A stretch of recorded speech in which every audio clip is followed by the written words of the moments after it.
اي اتنين مخطوبين او اي اتنين خلاص يعني هيتجوزوا ومشروع الجواز خلاص قدامهم، دلوقتي في حاجه دايما بتبقى عائق وهي الشقه. اسعار الشقق نار، وطبعا احنا بنمر بازمه اقتصاديه، وغير طبعا لو حد عايز يبني بيت بالنسبه له فكره ان التاجر هياخد نص الفلوس وطبعا هيكسب هو اكتر. فمبادره ابني بيتك بايدك بتحل لك المشكله دي وهتساعدك ان انت تبني بيتك بايدك. بس هنعرف التفاصيل اكتر من مؤسس المبادره وهو محمود عبد الشافي. صباح الخير. نور يا فندم. خلينا نبدأ على طول وتشرح لنا يعني ايه فكرة ابني بيتك بإيدك. بيتك بايدك هي منبثقه من اسم المبادره. بيتك بايدك، احنا بنبني بيوتنا بايدينا. المبادره ليها حد ادنى من الاشخاص بنجمعه من 8 اشخاص ل 20 شخص. بيبقوا في كاتيجوري واحد، بيبقوا في امكانيات واحده، بيبقوا عايزين شقه في نفس المكان. بنجمعهم وبنشتري لهم الارض باساميهم، وكل واحد بيبقى له شقه، بالاضافه ليه نصيب في المحلات التجاريه او في الدور الارضي والبدروم والدور ال11 او الدور الاخير، بغض النظر عن عدد ادوار المبنى يعني. لا بشويش بقى كده، استنى من الاول خالص. اشرح لي القصه من الاول. يعني دلوقتي في اتنين جولك عايزين يبنوا بيت، اوكي؟ فانت يعني الموضوع بيتم ازاي؟ هو اتنين دي مش هتنفع طبعا، احنا بنجمع فانتوا بتلموا مجموعه على اساس يطلع عماره ولا بالزبط. يطلع بالظبط، عشان نشتري عماره ونقدر نبني. بالظبط. العقارات اصلا محتاجه بادجت عالي، يعني محتاجه اصلا، يعني هي مشكلتها بالظبط. مش اي حد بيدخل فيها. ليه؟ لان هي محتاجه فلوس. فاحنا احنا قوتنا في تجميعنا. احنا بنجمع الاشخاص، بنشتري لهم الارض باساميهم. يعني مثلا سي ناس، معلش انا بحب اخد تفاصيل شويه، يعني سي مثلا ناس عايزين يسكنوا في المعادي مثلا، فانتوا بتحاولوا تجمعوا الناس كلها اللي عايزه تسكن في المعادي وبتشتركوا مع بعض وبتبنوا البيت. بالاضافه بس يعني التفصيله اكتر، لازم يكونوا في نفس الامكانيات. لازم اوكي. يعني لازم جدا. يعني مثلا ده امكانياته 100,000، ما ينفعش احطه مع امكانيات 500,000. ده هيخلينا نحدد المكان اللي احنا هنروح فيه. يعني احنا على حسب امكانياتنا بنتحرك، مش العكس. اوكي. يعني هو لو امكانيات حضرتك مش مودياك الميعاد، هقدر مش هنقدر يعني. طبعا. فاحنا بنجمع الاشخاص، بنشتري الارض باسامي الناس، بنبنيها لهم. هو بيبقى فيها جانب ربحي اكتر يعني، او جانب فني. احنا بنختار مكان كويس، لازم يكون فيه محلات تجاريه والمخزن او البدروم. الدور الاخير ده احنا بنبيعه عشان نتلافى فكره توزيع الادوار، يعني عشان ما يبقاش فيه دور معيب، لان هو دايما الدور الاخير هو الدور المعيب، عشان بيبقى هو المواجه للشمس. فعشان ما يبقاش في حد متضرر من توزيع الادوار من المجموعه اللي دخلت، فاحنا بنبيع الدور ده اصلا. من اعاده بيعه بيرجع تاني فلوس للمشتركين من اللي دفعوهم. في كل المشاريع اللي طبقناها، على الاقل يعني 50% من ثمن الشقه من ثمن السوق. دي حاجه ظريفه جدا.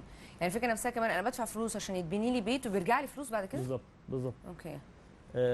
بس احنا دلوقتي احنا بالفعل احنا طبقنا المبادره حتى تقريبا تخطينا ال 10 مشاريع. عملنا دلوقتي بنجمع على مستوى الجمهوريه. بنعمل فريق عمل بيبقى عشان يبقى لينا ممثل في كل محافظه. احنا عملنا ويب سايت اسمه بيتك بايدك. الويب سايت ده اي حد حابب ينضم بيدخل، بيختار الكاتيجوري بتاعه، بيختار المكان، الامكانيات، بيسجل بياناته، بنتواصل احنا معاه. مجرد ما بنجمع عدد معين، لو العدد ده كافي لان احنا نعمل مشروع مثلا من 8 ل 20 شخص زي ما قلت لحضرتك، بنعمل لهم ايفنت، بنتواصل معاهم، بنروح نشوف الاراضي المطروحه للبيع في المكان ده. بعمل انا دراسه على كل مشروع قبل ما اقعد معاهم. مجرد ما بنتواجد معاهم بنطرح لهم، بنقول لهم والله احنا دي الافكار بتاعتنا ودي السجستشنز بتاعتنا. كذا كذا كذا. احنا اولا الفكره احنا مش محتفظين بحاجه لنفسنا. انا طرحت الفكره في الفيديو بالكامل، يعني اللي يقدر ينفذها لوحده يقدر، يعني مفيش مشاكل. هو ليه الناس جايه لنا احنا؟ عشان احنا الحمد لله احنا طبقناها بالفعل. وفي جانب فني طبعا، انا عشان شغال في العقارات فعلى درايه بالعمليه العقاريه من الالف للياء يعني. عشان كده عملت الفكره دي كمان. انا عايزه اعرف انت جات لك الفكره منين وليه جات لك الفكره دي. بس تعالى الاول نشوف فيديو بيشرح الموضوع وبعد كده نرجع نكمل كلام. اتفضل. بتقول ان احد المستحيلات 3: انك تشتري شقه جديده بسعر معقول، او انك تبيع شقتك بثمن اقل من اللي انت اشتريته بيه، او انك تلاقي مستثمر راضي يدخل في مشروع عقاري وعلى الاقل راضي بمكسب اقل من الضعف، وتكون احد اهدافه انه يشارك في حل المشكله السكانيه. احنا هنا عملنا مبادره بيتك بايدك علشان نقضي على ال3 مستحيلات دي. واحب اطمنكم اولا ان احنا بالفعل طبقناها بدل المره 10 وبنجاح ساحق بنسبه 100%. بس خلينا قبل ما نقول المشكله جت ازاي وحليناها ازاي، خلينا نعرف بدايه المشكله ونحكي حكايه سنين في دقيقتين. زمان مش بعيد قوي يعني، في الاربعينات والخمسينات كانت نسبه كبيره من اهل مصر ساكنه في بيوتها. والبيت هنا بمعنى كلمه بيت مش شقه. لدرجه ان المالك لما كان بيبلغه المستاجر الدايم انه هيمشي كان بيصوت. من اواخر الثمانينات وبدات فكره ان الشاب يتجوز في شقه، دي فكره صعبه جدا الا لو كان بابا او ماما اشتروا له الشقه او كان وارث. من التسعينات لحد دلوقتي تقريبا محدش بيتجوز. مش هدخل في اسباب اقتصاديه من ركود وتوجه، خلينا ندخل في الواقع على طول. هو انك لو معاك مبلغ زي 250 000 جنيه في محافظه فقيره زي محافظه اسيوط هتعملهم قراطيس، وللاسف برضه مش هتلاقي شقه. مجال الاستثمار العقاري انا شايفه مجال مغلق او مجال مبهم، لان السلعه اللي فيه اللي هي بتترجم في الاخر لشقه او محل بتمر على اكتر من مرحله تتعدى ال10 مراحل، بدايه من تقدير سعر الارض للحفار للمهندس لمصنعيات العمال من نقاش لنجار مسلح الى اخره. وكلها حاجات ملهاش اي معايير نقدر نبني عليها هل هي تكلفتها عاليه او متوسطه او منخفضه.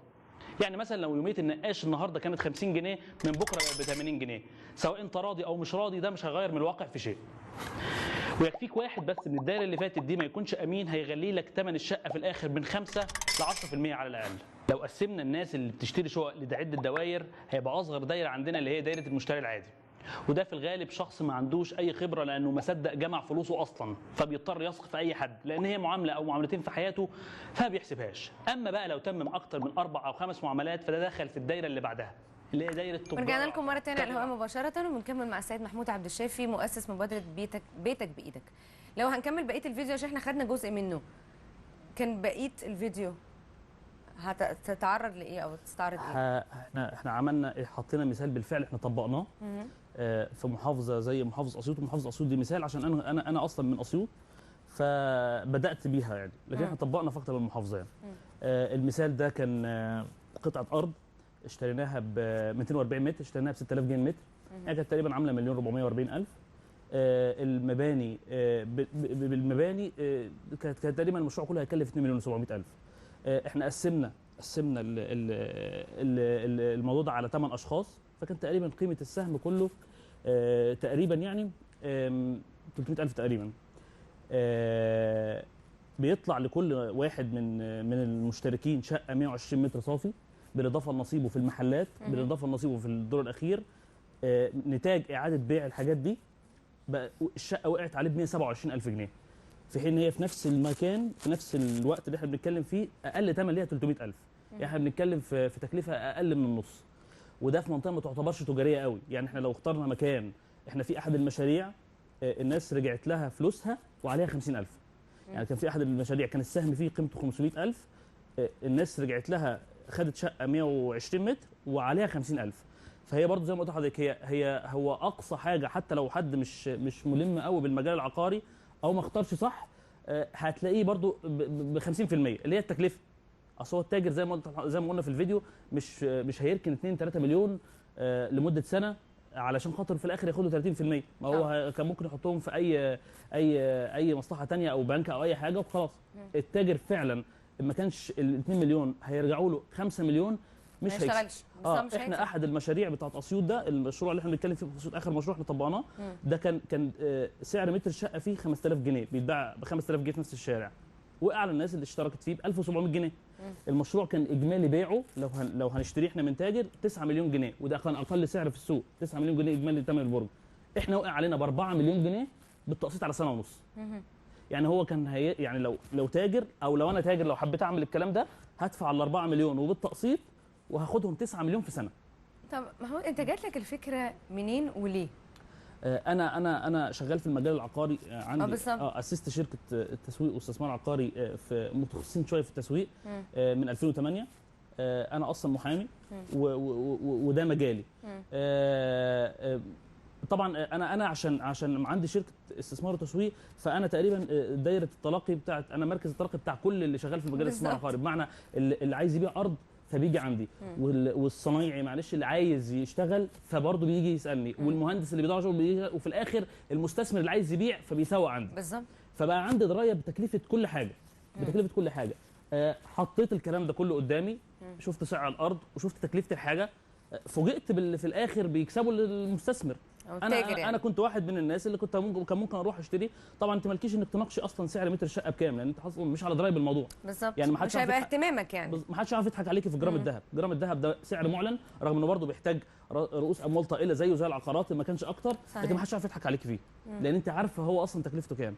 اما العقارات هو براحته، النهارده ب 5000 هو يقول لك من تاني يوم انا هزود 1000 جنيه في المتر، ممكن يقول لك عشان البنزين زاد مثلا، اي حاجه يعني اي كلام يعني. صح، هي اسباب بالظبط. احنا الحمد لله مشاريعنا اللي طبقناها في كل شارع ثبتنا سعر متر الشارع، ثبتنا وعلى الاقل بقت الناس بتتكلم، بقت الناس بتناقش المستثمر. يعني السبب منه، خلينا نقول يعني السبب منه جشع التجار، وسبب منه برضو انك كل حاجه تاخد سعرها الطبيعي، واكيد برضو هيكون ليك ربح. بص احنا حتى الان احنا ما فيش اي ربح قاعد علينا غير تطبيق المبادره.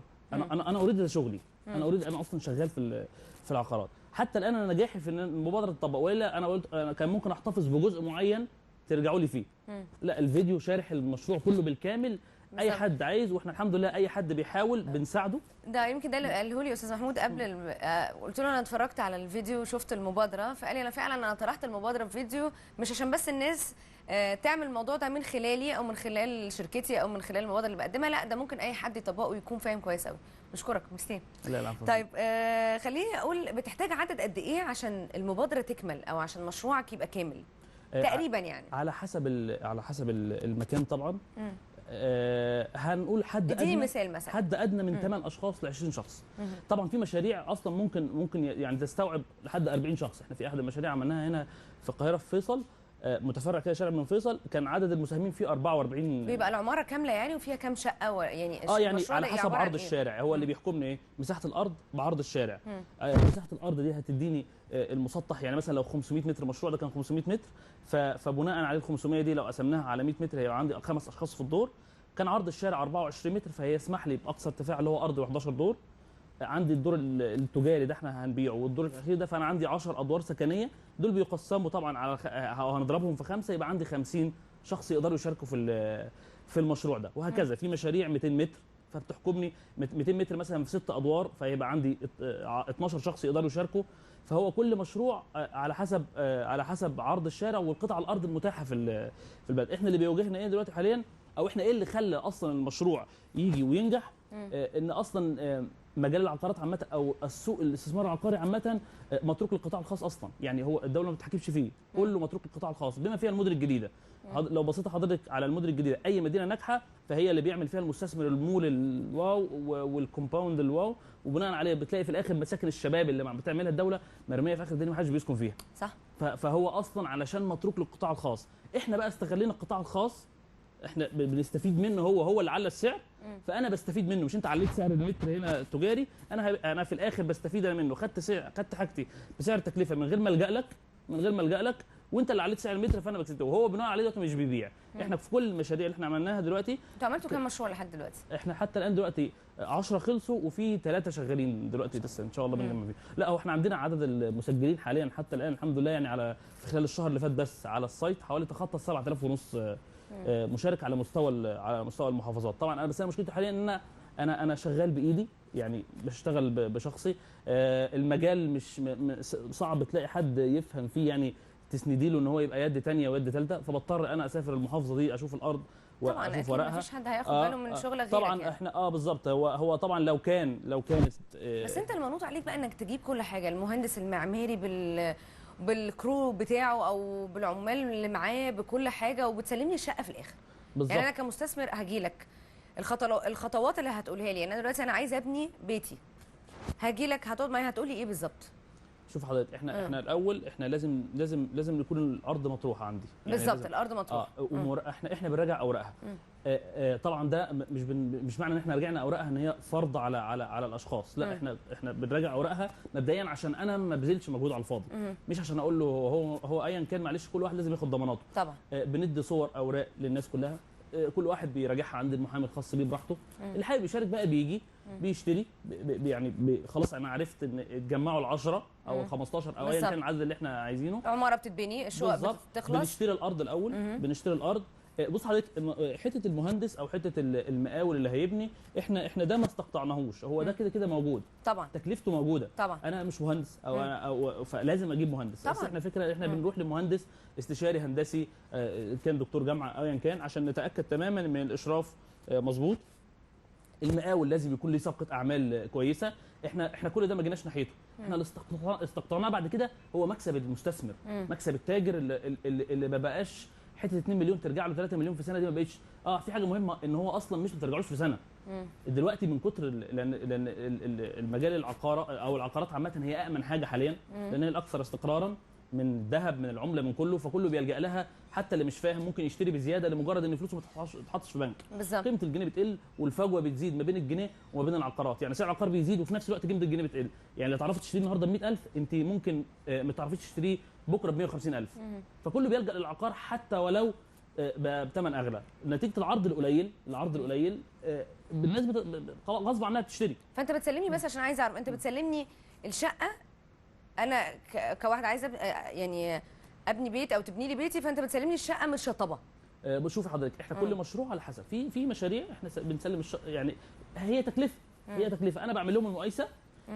الحد الادنى لتشطيب المبنى، الواجهه بالكامل، المداخل، التراخيص. بالظبط. احنا لازم المبنى يكون مرخص، مفيش حاجه فيه مكلفه، دي من اشتراطاتنا احنا. مقارنه بقى سعر الشقه بسعر الشقق اللي حواليها بتكون اقل ولا اكتر؟ انا بقول لحضرتك لو حضرتك خسرانه او ما نجحتش اول مبادره هيبقى 50%. هيبقى 50%، يعني هيبقى تكلفه الشقه هتبقى ب 50% من سعر السوق اللي موجود. طيب اخيرا يا محمود، عشان وقتي خلص، الناس لو عايزه تتواصل معاك عن طريق ايه؟ انا عندنا صفحه على الفيسبوك اسمها بيتك بايدك، وصفحتي الشخصيه اسمها محمود عبد الشافي، السايت اسمه بيتك بايدك برضو. احنا قريب هنعمل ابلكيشن على الموبايل برضو، والناس تقدر تسجل عن طريقه. هو مجرد انضمام ويدخل على بيتك بايدك، مجرد بس الخطوات سهله جدا، بيملى الابلكيشن اللي موجود، احنا بنعرف نتواصل معاه. وكل محافظه احنا ان شاء الله باذن الله قريب احنا بنكون فريق عمل، كل محافظه ان شاء الله هيبقى ليها ممثل لينا هيتواصل مع كل محافظه، وان شاء الله نمشي في كل مشاريع ان شاء الله. ان شاء الله. سيد محمود عبد الشافي، مؤسس مبادره بيتك بايدك، بشكرك جدا على تواجدك معانا، اتمنى لك ان شاء الله التوفيق. شكرا حضرتك. الفاصل اللي معانا دلوقتي هو تقرير عن حفل ختام مهرجان كرنفال شرم الشيخ الدولي للفنون، وتوزيع الجوائز ولقاءات مع الفنانين التشكيليين من كل الوطن العربي، وكمان هيكون في تكريم للفنانه مارلين طبعا.